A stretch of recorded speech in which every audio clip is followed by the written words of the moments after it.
அன்புள்ள காவல் மற்றும் தீயணைப்பு துறையில் புதியதாக 750 நபர்களுக்கு பணி நியமன ஆணைகள் வழங்கக்கூடிய விழாவிலே கலந்து கொண்டு சிறப்பித்துக் கொண்டிருக்கக்கூடிய மாண்புமிகு அமைச்சர் பெருமக்கள் மா சுப்பிரமணியன் அவர்களே, சேகர்பாபு அவர்களே, மாண்புமிகு மேயர் உள்ளிட்ட சட்டமன்ற உறுப்பினர்களே, தலைமைச் செயலாளர் திரு முருகானந்தம் ஐஏஎஸ் அவர்களே, கூடுதல் தலைமைச் செயலாளர் திரு தீரஜ்குமார் ஐஏஎஸ் அவர்களே, காவல்துறை தலைமை இயக்குனர் திரு வெங்கட்ராமன் அவர்களே, தீயணைப்பு மற்றும் மீட்பு பணிகள் துறையினுடைய இயக்குனர் திருமதி சீமா அகர்வால் அவர்களே, சென்னை மாநகரத்துடைய ஆணையர் அருண் அவர்களே, காவல்துறை மற்றும் அரசு உயர் அலுவலர்களே, பணி நியமன ஆணைகள் பெற்றுள்ள இளைஞர்களே, பத்திரிகை மற்றும் ஊடகத்துறை சார்ந்திருக்கக்கூடிய நண்பர்களே, உங்கள் அனைவருக்கும் என்னுடைய அன்பான வணக்கம். உங்கள் எல்லாருக்கும் என்னுடைய புத்தாண்டு வாழ்த்துக்களோடு காவலராக பணி நியமன ஆணைகள் பெற்றிருப்பக்கூடிய அத்தனை பேருக்கு என்னுடைய பாராட்டுக்களை முதல்ல தெரிவிச்சுக்க விரும்புகிறேன். போலீஸ் வேலையில் சேரணும் என்ற உங்கள் கனவும் அதற்கான உங்கள் முயற்சியும் உழைப்பும் சேர்ந்து தான் உங்களை இந்த நிலைக்கு உங்களை எல்லாம் இங்கே கொண்டு வந்திருக்கு. இனிதான் உங்களுக்கு பொறுப்பும் சமூக கடமையும் அதிகமாகுது. போலீஸ் இருக்காங்க, அவங்க நம்மளை பார்த்துப்பாங்க என்ற நம்பிக்கையில் தான் மக்கள் சுதந்திரமாக வெளியில் நடமாடுறாங்க. நள்ளிரவு அதிகாலைன்னு எல்லா நேரத்துலையும் வேலைக்கு போயிட்டு வராங்க. தமிழ்நாடு பாதுகாப்பான மாநிலம், அமைதி பூங்கான்னு இந்திய அளவில் எல்லாரும் சொல்கிறாங்க. முதலீடுகளை மேற்கொள்ளக்கூடிய சிறந்த இடம்னு உலக அளவிலான நிறுவனங்கள் நம்முடைய தமிழ்நாட்டை தேடி வராங்கன்னா அந்த நம்பிக்கையை புதுசாக பணியில் சேர்ந்திருக்கக்கூடிய நீங்களும் காப்பாற்றணும். தமிழ்நாட்டின் எதிர்காலமே உங்கள் கையில்தான் இருக்கிறது என்ற பொறுப்புணர்வு உங்கள் ஒவ்வொருத்தருக்கும் இருக்கணும். உங்களுக்கு வழங்கப்பட்டிருக்கக்கூடிய அதிகாரத்தை மக்களுக்கு முறையாக பயன்படுத்தணும்.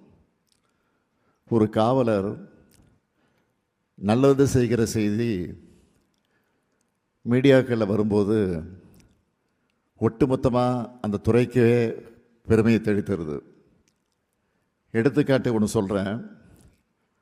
கடந்த ஆண்டு ராஜேஸ்வரி என்கிற ஒரு பெண் காவலர் பெருமழை பேரிடர் காலத்தில் காயமடைஞ்சு சுய நினைவில்லாமல் இருந்த ஒருத்தரை தன்னுடைய தோளில் சுமந்துட்டு போய் காப்பாற்றினார். அவரை நான் வீட்டுக்கே நேரில் அழைச்சி பாராட்டினேன். ஏன் சொல்கிறேன்னா, காவலர் பணி மனித நேயத்தோடு இணைஞ்சது. வீரத்தின் அடித்தளம் எது தெரியுமா? அன்பு தான். அதே போல் இன்னொரு பக்கம் எங்கேயோ ஒரு காவலர் தப்பு செஞ்சாலும் ஒட்டுமொத்த துறை மீதும் மக்கள் வச்சிருக்கக்கூடிய நம்பிக்கையை அது பாதிக்கும். அதை உணர்ந்து நீங்கள் ஒவ்வொருத்தரும் கவனமாக செயல்படுவீங்கன்னு நான் நிச்சயமாக நம்புகிறேன். காவல்துறை பொதுமக்களின் நண்பன்னு சொல்கிறது வெறும் வார்த்தையாக இல்லாமல், வெறும் வாசகமாக இல்லாமல், ரியாலிட்டியில் நீங்கள் அதை ப்ரூஃப் பண்ணணும்.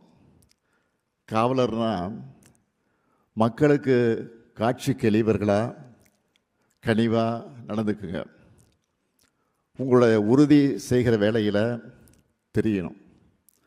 இரும்பு கரத்தை குற்றத்தை தடுக்கிறதுக்கு பயன்படுத்தணும்.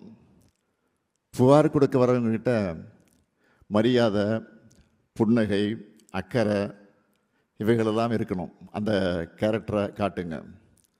குறிப்பாக பெண்கள் குழந்தைகளுக்கு எதிரான குற்றங்களை விசாரிக்கும் போது மிக மிக ஜாக்கிரதையாக கையாளணும். சென்சிபிளர் நடந்துக்கணும். இந்த துறைக்கு பொறுப்பு வைக்கிற முதலமைச்சராக இது என்னுடைய கோரிக்கை மட்டும் இல்லை, 100% நீங்கள் கடைபிடிக்க வேண்டிய உத்தரவு. அதே போல் போதைப் பொருட்கள் நடமாட்டம், அதனுடைய விற்பனையை தடுக்கிறதுலையும் 0 டாலரன்ஸ் என்ற பாலிசியை நீங்கள் பயன்படுத்தணும். உங்கள் எல்லார் வீட்லேயும் குழந்தைங்க இருப்பாங்க. யார் பாதிக்கப்பட்டாலும் போதை என்ன ஆபத்து நாளை நம்ம வீட்டு குழந்தைகளையும் பாதிக்கும்னு உணர்ந்து பர்சனல் இன்வால்மெண்ட்டோட நீங்கள் செயல்படணும். நான் இன்சார்ஜாக இருக்கக்கூடிய பகுதியில் என்னை மீறி ஒரு குற்ற சம்பவம் நடக்க விட மாட்டேன்னு நீங்கள் ஒவ்வொருத்தரும் உங்களுக்குள்ள ஒரு ரெசல்யூஷனை எடுத்துக்கணும்.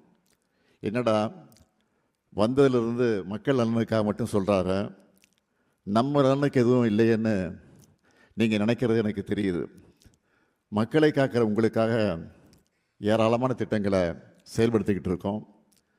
அதில் சிலவற்றை மட்டும் நான் குறிப்பிட்டு சொல்லணும்னா, மக்கள் எல்லோரும் மகிழ்ச்சியாக இருக்க காரணமான காவலர்களாக நீங்கள் உங்கள் ஃபேமிலியோட டைம் ஸ்பெண்ட் பண்ணணும்னு வாரம் ஒரு நாள் ஓய்வு வழங்கப்படுது.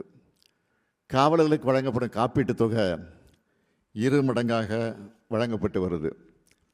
காவலர்களுக்கு மட்டும் இல்லாமல் அவங்களுடைய வாழ்க்கையை துணைக்கும் மெடிக்கல் செக்கப் பண்ணுறோம்.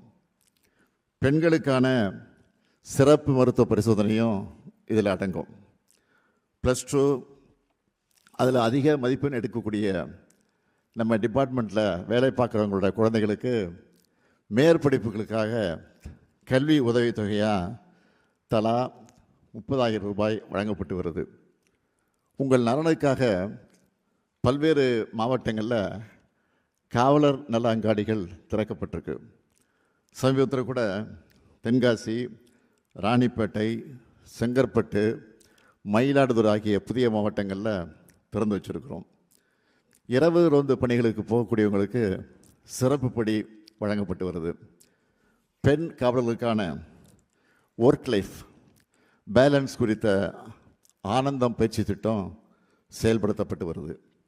காவலர், தலைமை காவலர், உதவி ஆய்வாளர், ஆய்வாளர் மற்றும் துணை கண்காணிப்பாளர் ஆகியோருக்கு வழங்கப்பட்ட குடிமனை வீடுகளின் அளவு விகிதாச்சாரப்படி உயர்த்தி வழங்கப்பட்டு வருது.